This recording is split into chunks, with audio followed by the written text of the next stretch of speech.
DJ Immortal, live in the mix. I'm ready though. Alright, Outlaw Radio Live fans, we are live on the air with none other than the legendary Big Havikk, also known as Havikk the Rhyme Son of the legendary rap group South Central Cartel. How are you doing this evening? What's going on, man? I'm doing well, bro. Oh man, I gotta say first and foremost, I've been a huge fan of yourself and South Central Cartel since I was a very youngster. So thank you so much for coming on the show, man. It's an absolute honor. Oh man, anything that I can do to support, man, especially, with you giving all the love that you give, man, and nothing makes us more happier, man, than to have fans out there like you. So we really appreciate it, and we thank you. You know what I'm saying? I just want to say this before we get into it, man. When you say that, your music gave me so much back when I was younger. So this is my way to give back to you guys, man. Thank you again. You're welcome. Anytime. So, anything you need. So I have to ask you, Havikk, what made you decide to get into the music industry initially? Well, it was me and Pride, man. That's my cousin, my blood cousin. We've always, we grew up on the same block. We lived on the same block. Pride stayed on the same block with me for a few years, and we maintained a close relationship as cousins. And we used to walk up and down the street at some point in our lives, man, as we got a little older, walking to McDonald's and things like that. And we used to do these little, we didn't know we was doing it at the time, but we used to freestyle off the top of our head, just rhyming, and then we started, I heard LL Cool J's album, it dropped, Radio, and I fell in love with it. In fact, that's the first album I bought. So, doing that with Pride, who was a big inspiration in towards me as far as music goes, doing that with him and hearing artists like Run DMC, LL Cool J, MC Lyte, and all them, that made me want to do the music thing, the rapping thing, So I guess you could say that that's what pushed me in that direction. Yeah. And when you just said you grew up with Big Prodigy, I want to ask you, how did you and the rest of South Central Cartel get connected?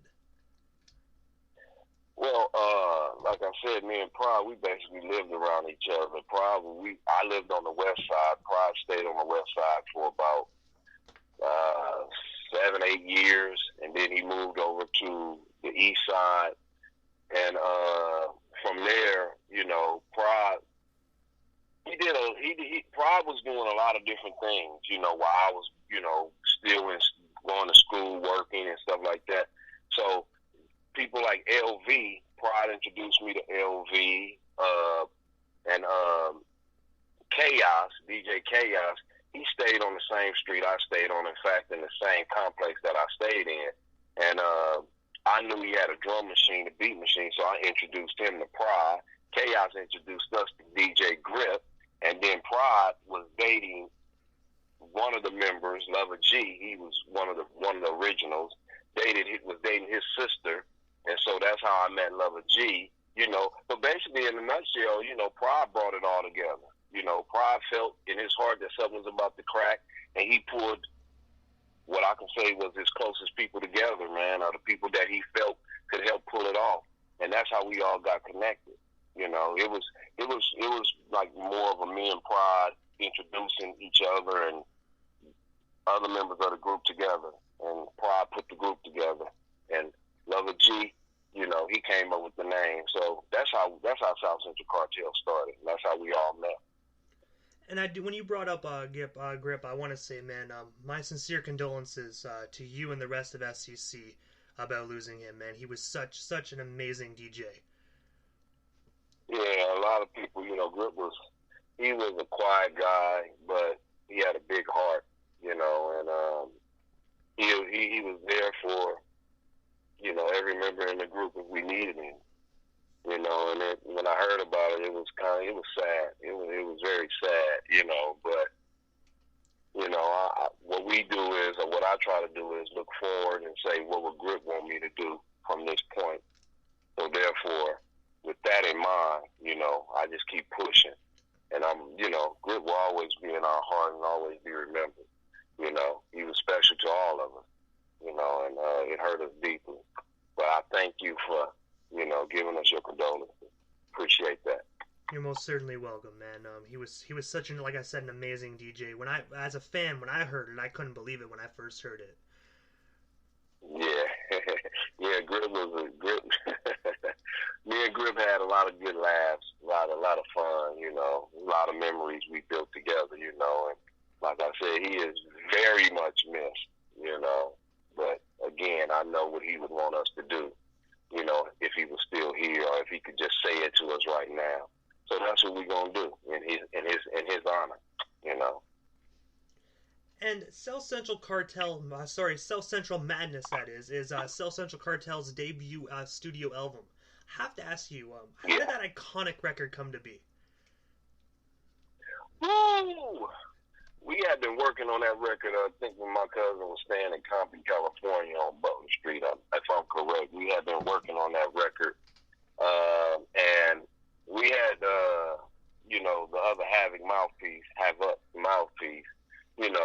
he was a part of that record. He was a big part of that record in the way that record unfolded. He went out and he did the business. He made business moves, and he linked us up with Willie James, and Willie James linked us up with Russ Regan, and Russ Regan offered us our first recording deal. But this is after we put in the work. We was performing at Carlos and Charlie's House of Blues, and we was out there trying to do whatever we can to get our name out there, to get a buzz started. And when we met Russ Regan said, "I heard of you guys." In fact, he was at one of our shows. If I'm correct, I think it was either the House of Blues or Carlos and Charlie's. He was in the audience when we performed. And I think that performance that we did prompted him to sign us to Quality Records.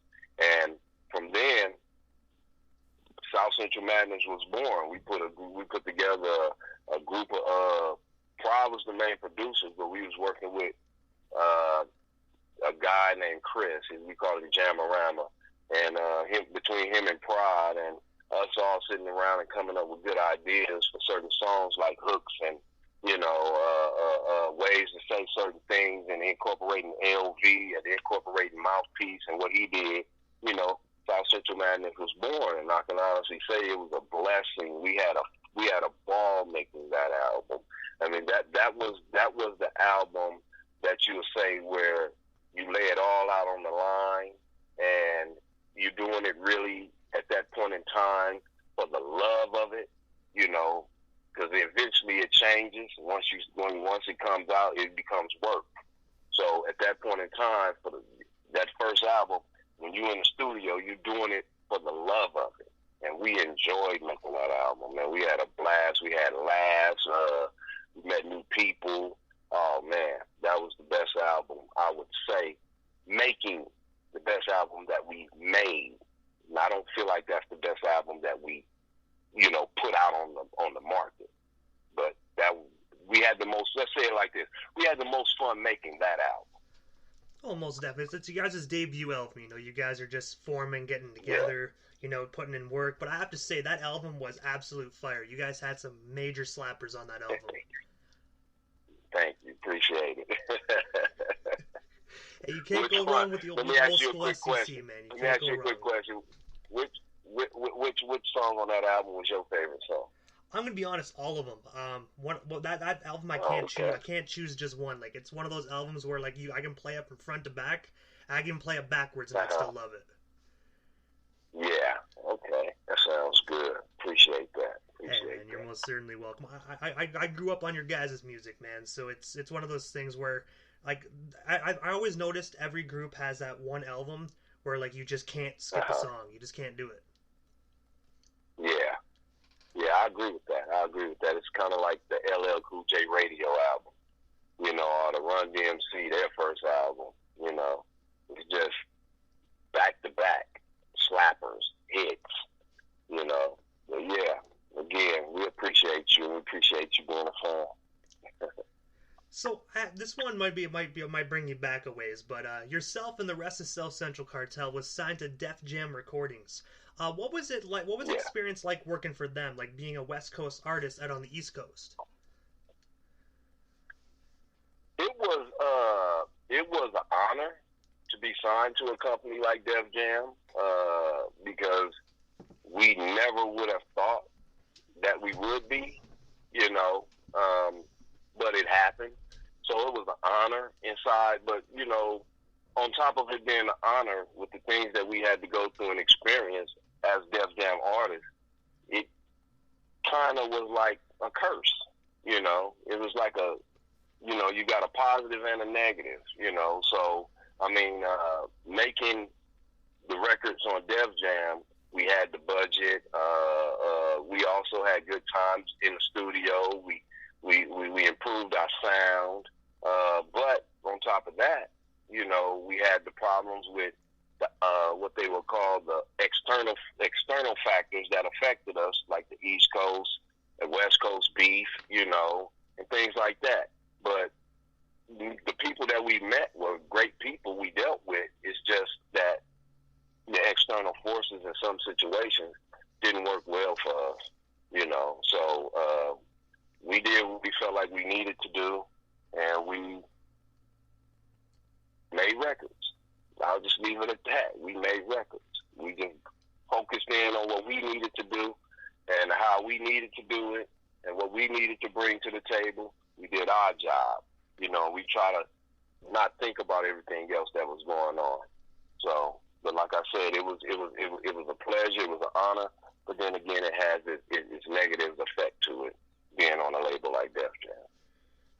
And also around the time that you were working with Def Jam, excuse me, sorry, you also had the privilege of working with the late great Tupac. I have to ask you, what's some of your favorite memories that you actually share with Tupac? Well, we were recording Gangsta Team, which was originally named West Coast Massacre, and we were out at Larrabee Studios, and I think I had just came off the microphone doing my verse, and I walked up to the mixing board, and Tupac walked in, you know, and I'm a long-term fan of Tupac, always been, you know, ever since him being with Digital Underground, and you know, and he said, "What we got going on here?" You know, it was just a pleasure just to have him in the room. You know, that was one memory that was, you know, I hold very dear to me. And then we were downtown taking pictures for a project, and him and Spice One, they happened to be there. You know, he was just a cool guy. He was just a cool guy. I mean, he spoke his mind. You know, and he was one that spoke truth, in my opinion. You know, but you know, he was real down to earth, very charismatic. You know, just an overall good guy. You know what I mean? So just being there, taking pictures with him, working with him in the studio, are the fun memories that I have with Tupac. Amazing lyricist, amazing guy. You know. And I heard in the studio, like, he was just an absolute machine. Like, he wouldn't stop working. Yeah, when Tupac when he come into the studio, he listened at the beat for a second, he vibed to it, and he say, okay, he get a pen and paper, he write what he gonna write, and the way when he get in the box and he start rapping, honestly, I use a little bit of his technique when I'm in the box, you know, the way how he do his backtracks and how he catch little things up when he don't pronunciate a word in its entirety on the lead track. He'll catch that up on the backtrack. He's very creative, very slick with what he do. And, you know, it was a learning lesson for me watching him do what he do. So, yeah, he's a beast. He's a beast in the studio. And, you know, and a good teacher, you know, because I learned from him. And I really, really, really, really appreciate those moments that I spent with him. Yeah. And also, you were a part of the rap duo Prodigy and Havikk and Prodigy. How did you and that rap duo come to be?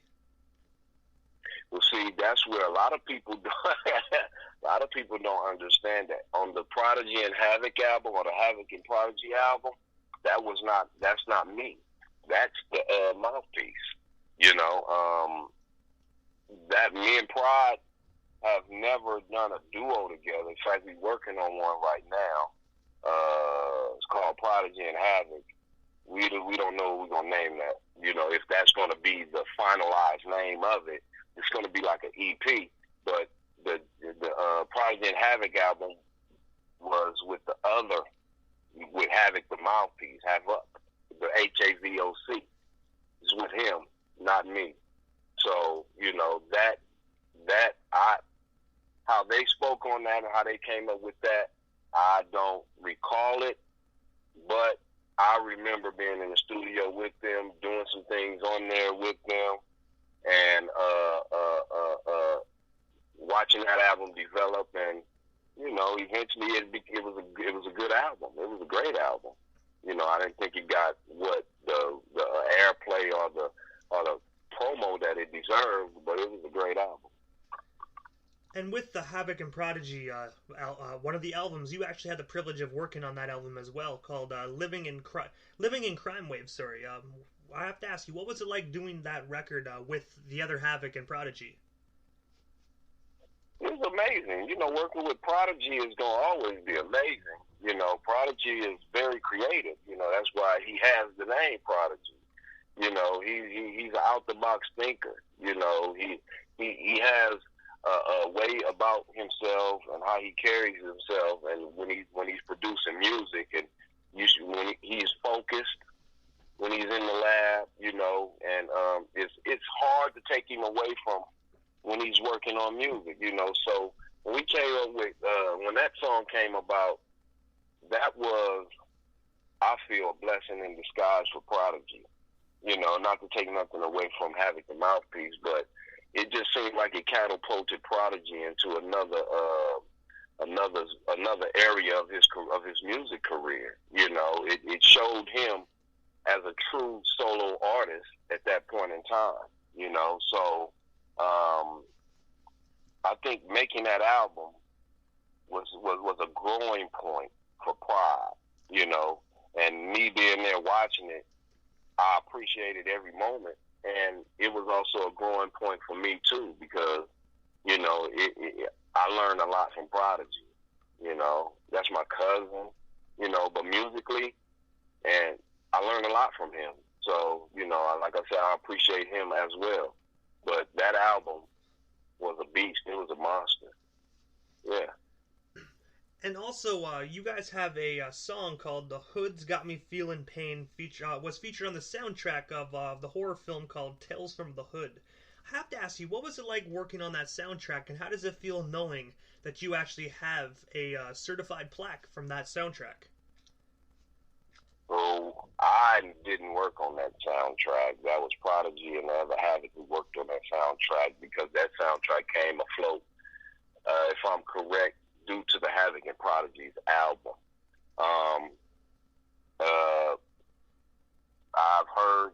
I've talked to Prod. Prod said that he had a ball making the song.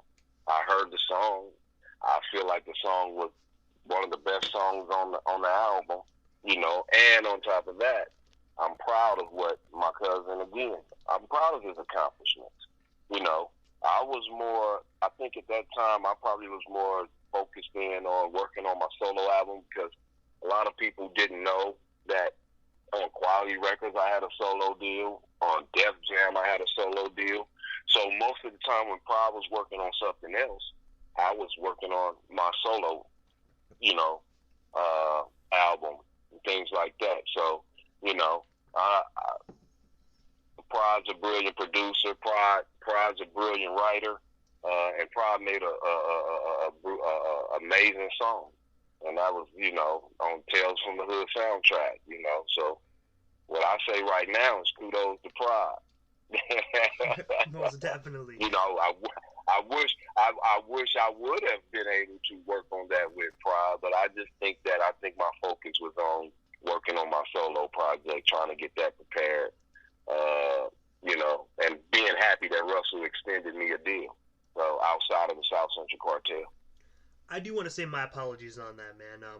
Wikipedia is a damn thing. It actually said Havikk the Rhyme Song was part of that soundtrack. So my apologies on that, brother. No, there's no apology needed. See, a lot of people didn't understand that there was two Havikks in the group. You know, it was, you know, it was a tricky situation. So, you know, when there's a confusing thing, what we do is we just explain it and we just clarify it and we just move on about it. You know, it's easy to explain. So we're not, you know, don't worry. You don't have to be apologetic about it. I understand it totally. When when I interviewed Prodigy, he was the first member from the SEC I had on the show, and he first and foremost he's like, "Did you know there were two Havikks?" And at first I was like, "What?" Like, you know, I didn't know at first, right?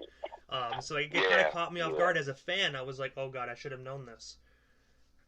Yeah. No, you know, some people know, some people don't. You know, so it's, you know, in my opinion, it is what it is. And like I said, when our fans don't know or someone in the business don't know, we just explain it. You know, I have no problem with explaining it. You know. And when you were talking about your solo records, that's actually one of my next questions. In 2008, so we're jumping ahead a little bit here in the years, but you released a solo record called The Rhyme Son. I have to ask you, what's the inspiration behind that? Also, where can our listeners buy or stream that album? I released that album, The Rhyme Son. That was done with a guy he lives in Sweden. His name is Pete Spray. Real cool guy.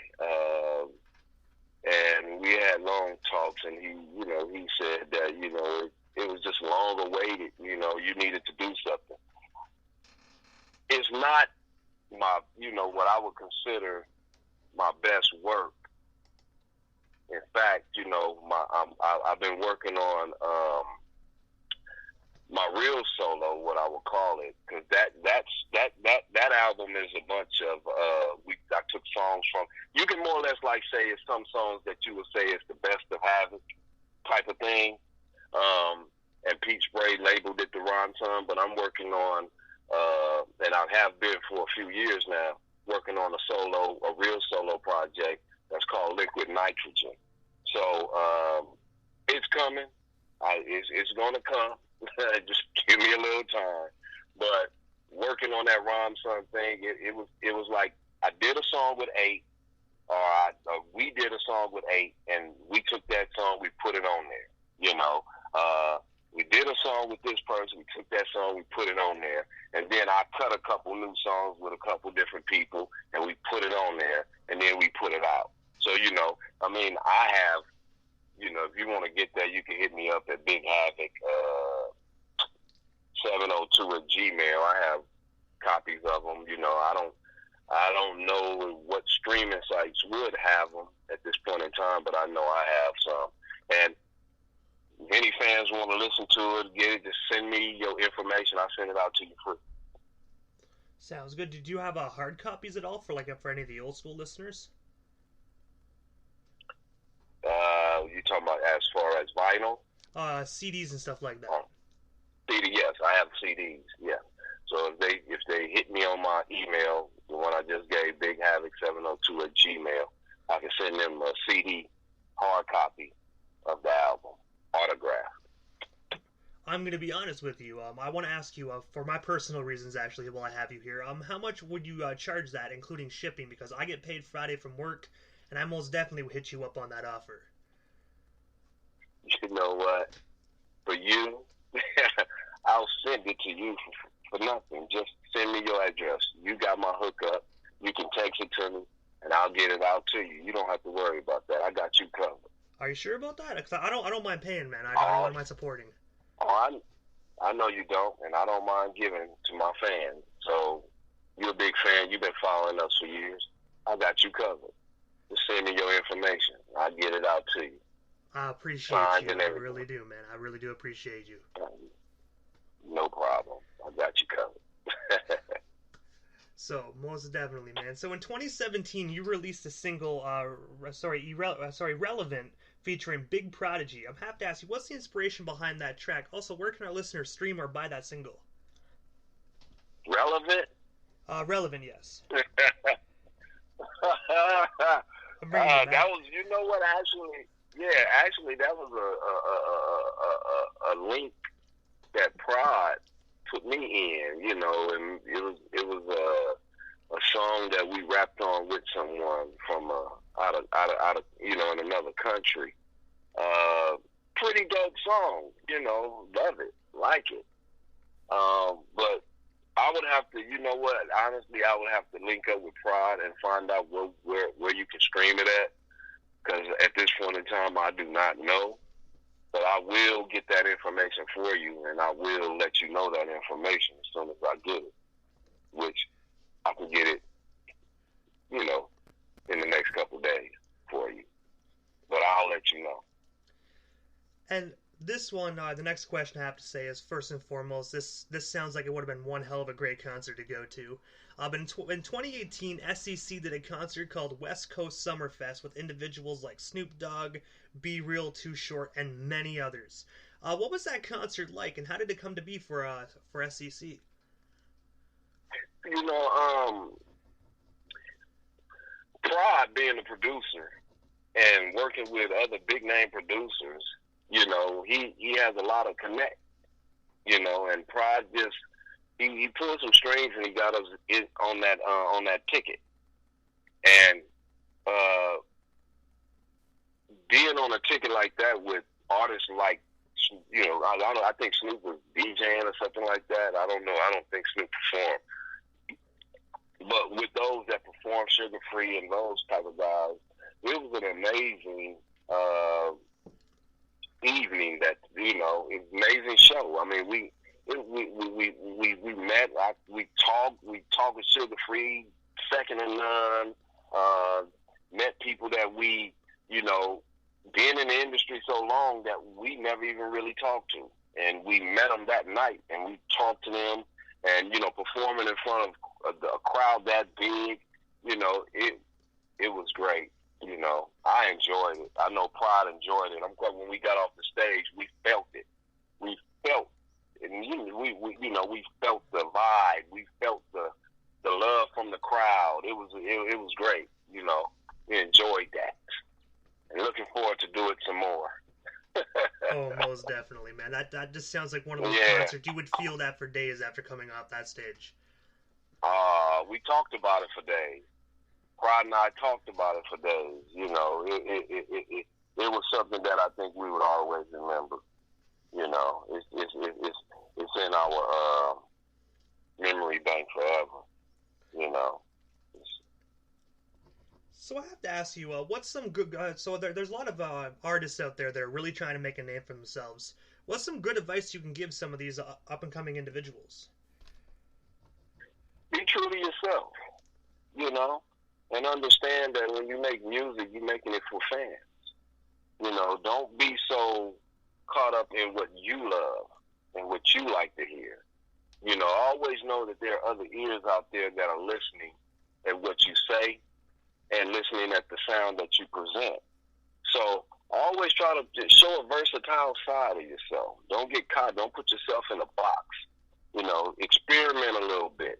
You know, and in any situation, always fight for creative control. You want creative control over any project that you will do. You know, and that's that right there. That's be true to yourself is the best advice that I can give anyone. You know, link up with the right people. Read your contracts. Don't just sign anything. Read what you're saying. Learn the business. Learn about publishing. You know, learn about writers. They're two different things. So, you know, just be true to yourself and learn the business. That's the best advice I can give you. And so, Havikk, I have to ask, what's next for you? Like, as you said, you're working on an album with Prodigy. But is there anything else you want to promote while we still have you here on the air? Well, right now, like I said, I'm working on. Also, I'm in a.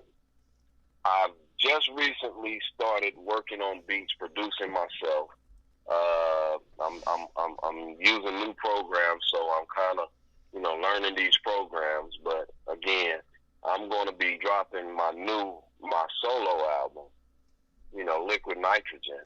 It's coming soon. But on top of that, like I said, me and Pride, we got the EP coming. It's coming. We're working. We've completed a few songs. And me and Pride, we always do. We do a lot of songs, and we pick out of that bunch, what we think or what we feel is the best. And, we always try to pick a well-rounded album that's talking on, on the different aspects of life, no different than what we did on South Central Madness and with Thinking About My Brother and things like that. We always try to give them, fans some real stuff to think about. So, we do a lot of songs, and then we pick out of that pool. And once we're done picking out that pool, you'll be seeing something hit the airwaves, and we'll be promoting, So just look out for the Big Pride, Big Havikk, or the Big Havikk, Big Pride, or whatever we choose to name it, EP, because it's coming out there. It's coming to get you. It's coming for your download. We want you downloading it. We want you bumping it. So we trying to give you what you want, and we definitely trying to touch other areas of the globe and create new fans and things like that. So just be on the lookout for that. The Liquid Nitrogen album and the Pride of Havikk album, EP, is coming. And I have to say, that sounds like some very great albums, man. I'm looking forward to both of those drops. What I will say is that the things that me and Pride have been working on together as far as the EP that we're doing, it got some slaps on that so far, and with some stuff that we're very proud of. I think we kind of feeling like, we reminiscing a little bit. It's taking us back to when we used to first go into the studio, when we loved to be in the studio, and we was doing it for the love, So I think, or I feel that this EP is going to be something that everybody want to pick up. Every SEC fan, every Havikk fan, every Prodigy fan, whatever, they want to pick it up. They're going to pick it up. So, it's coming soon. We're working. And we'll let you know once we get ready to drop down. We'll give you the heads up. I appreciate that. And I also have to ask, is LV actually doing any work with your duo album or your solo one as well? Is LV going to be making any appearances on those albums? No, I haven't spoken to LV about doing anything on this album. What I wanted to do with this album is show a side of who I am, outside of using the Cartel, any parts of the South Central Cartel sound.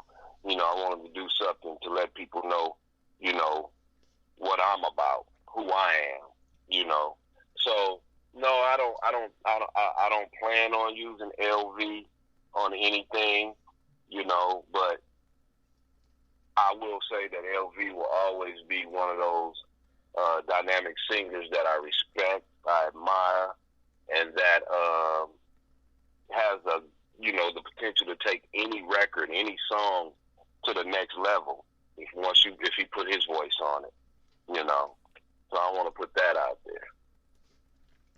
And so, Havikk, this is the time in the interview that I give a chance for the individual that comes on the show, just a chance to give shout-outs to whomever they want to give shout-outs to, and also your social media handles. That way our listeners can follow you if they're not already doing so. Okay, yeah, well, I'm on Facebook at Havikk West Senior. Same thing with Instagram, Havikk West Senior, and I'm on Twitter at Big Havikk. Those are pretty much the three that I use. And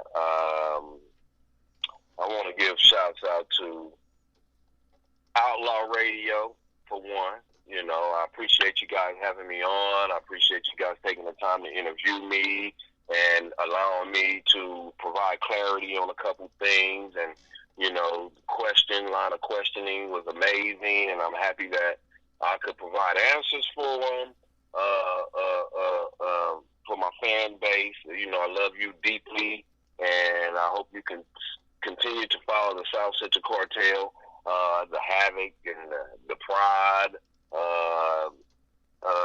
until until we say we're done. Because right now we're not done. I also want to give a shout out to my family, my brother, my wife Tracy. I want to say her name. And a big shout out to my cousin, Big Pride, for hooking up the interview, getting us in contact with each other. South Central Cartel, of course, and that's about it, And I want to tell you on a personal note, thank you for having me aboard. It was really an honor. I feel it. Thanks a lot. Oh, man, you are most certainly welcome. I have to thank you as well, man. Like I said, and I'm not saying this to gas you up, Havikk. I'm saying this from, a fan to an artist, man. I really did grow up on your guys' music. You guys really did make a positive impact on my life. Your music helped me get through a lot of tough situations in my life. So for that, I want to say thank you for making such great, wonderful music all throughout the years. I greatly appreciate it fully. And you are very welcome. And don't forget to send me your information so I can get that Rhyme Son CD out to you. I want to get that out to you ASAP, as quick as possible. I like to show love to those that show love to us. And you showing the love that you're showing is really, it's really special to us. And we really take those type of things and we hold them dear to our heart. So continue doing what you're doing. I wish the show nothing but the best. Outlaw Radio, you guys, whoever listening, keep tuning in. This guy that's interviewing me is a fabulous, interviewer. Hey, all I want to say is that as he prosper, you guys keep supporting, because I will be doing the same thing for him. All right? I thank you so much for that, Havikk. You have yourself a wonderful night, man. Have yourself a wonderful week, and I will get that information off to you right now. Thank you so much. All right. Thank you. I appreciate you having me on. You're most certainly welcome, man. Have yourself a wonderful night. All right, you too.